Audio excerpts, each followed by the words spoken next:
Hello student, myself S.K. Chauhan, Senior Chemistry Faculty, Gyankal. So today I am just going to discuss morning shift question paper of J. And just see this question number first. Which of the following is correct order of basic strength of amines in aqueous medium? And these four options are given. तो बेटा आपको एक simple सी बात मैं बताता हूं कि जब कभी भी हमने बेसिक स्ट्रेंथ के बारे में डिस्कस करना है तो दो तरह के मीडियम में बेसिक स्ट्रेंथ डिस्कस की जाती है। एक होता है non aqueous medium, non aqueous medium जैसे कि कार्बन डाइसल्फाइड में, या आपका ये डिस्कशन किया जाता है बेसिक स्ट्रेंथ का गैसियस स्टेट में, गैसियस स्टेट में। अगर नॉन एक्वस मीडियम या गैसियस स्टेट लिया जाए तो बेसिक स्ट्रेंथ को बताने के लिए अमाइंस की आपने एक सिंपल सी बात याद रखनी है, और वो क्या पॉइंट याद रखना है कि भाई जो आपके प्लस आई इफेक्ट होता है, जिस भी ग्रुप में जिस भी कंपाउंड में जितना ज्यादा प्लस आई इफेक्ट होगा उसकी बेसिक स्ट्रेंथ उतनी ज्यादा होगी। अगर मैं कहता हूं मेरे पास में 3 डिग्री अमाइंस है, it has 3 alkyl groups, या 2 degree amines है, it has 2 alkyl groups, 1 degree amines, it has 1 alkyl group, and ammonia में तो कोई alkyl group होता ही नहीं है, तो इसकी बेसिक स्ट्रेंथ में को हम सबसे पीछे रखेंगे, यानी जितना ज्यादा प्लस आई इफेक्ट होगा उतनी ज्यादा बेसिक स्ट्रेंथ होगी।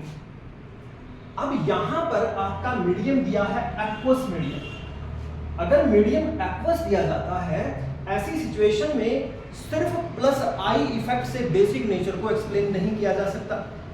उसके लिए हमें क्या करना पड़ता है, उसके लिए हम 3 फैक्टर अलग अलग डिस्कस करते हैं। तो मैं 3 फैक्टर का हल्का सा आपको आइडिया देता हूं। सबसे पहला फैक्टर होता है प्लस आई इफेक्ट। जितना ज्यादा प्लस आई इफेक्ट उतनी ज्यादा basic strength, higher basic strength.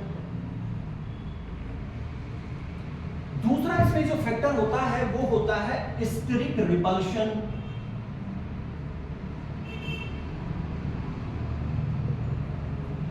Steric repulsion जितना बल्की नेचर ग्रुप की होंगी, जिसमें जितने ज्यादा एल्काइल ग्रुप्स होंगे उतना लोन पेयर को डोनेट करने के लिए नाइट्रोजन एटम को प्रॉब्लम होगी।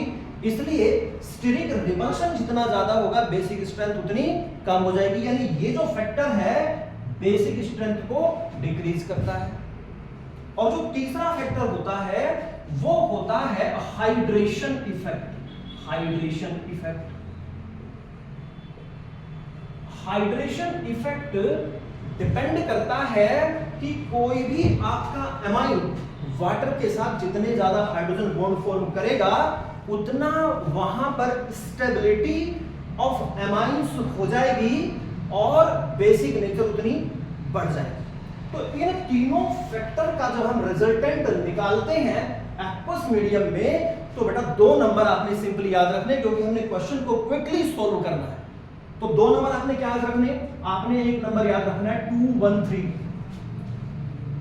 213 नंबर याद रखिए। यानी सेकेंडरी अमाइन की बेसिक नेचर सबसे ज्यादा होगी, उसके बाद में नंबर नेक्स्ट पर होगी प्राइमरी अमाइंस, और सबसे कम होगी टर्शरी अमाइंस।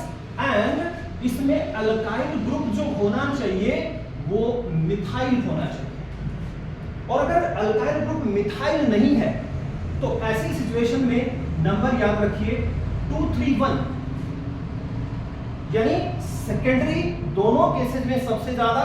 उसके बाद में अगर अल्काइल ग्रुप आर आपका मिथाइल नहीं है, इसके अलावा कोई भी ग्रुप है, इथाइल है, प्रोपाइल है, ब्यूटाइल है, तो ऐसी सिचुएशन में आपने नंबर याद रखना है 231।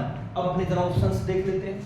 You just see the medium is non aqueous तो नहीं है, गैसियस स्टेट भी नहीं है, आपका मीडियम कौन सा है, एक्वस मीडियम। तो एक्वस मीडियम में आपने तीनों फैक्टर का रिजल्ट मैंने क्या बताया, 213 या 231। And now you check your alkyl groups, इसमें कौन से अल्काइल ग्रुप्स हैं, मिथाइल। अगर मिथाइल ग्रुप्स हैं तो बेटा कौन सा नंबर याद रखेंगे, 213। अब 213 देखिए, यानी ये secondary amine, 2 alkyl group, this is secondary amine, 2 का मतलब secondary amine, 1 का मतलब primary और 3 3 का मतलब टर्शरी। तो बेटा ये 2, ये 1, ये 3 और अमोनिया तो हर केस में सबसे पीछे ही रहेगा, चाहे आपका एक्वस मीडियम हो चाहे नॉन एक्वस मीडियम हो। That's why your answer will be 2। Got it?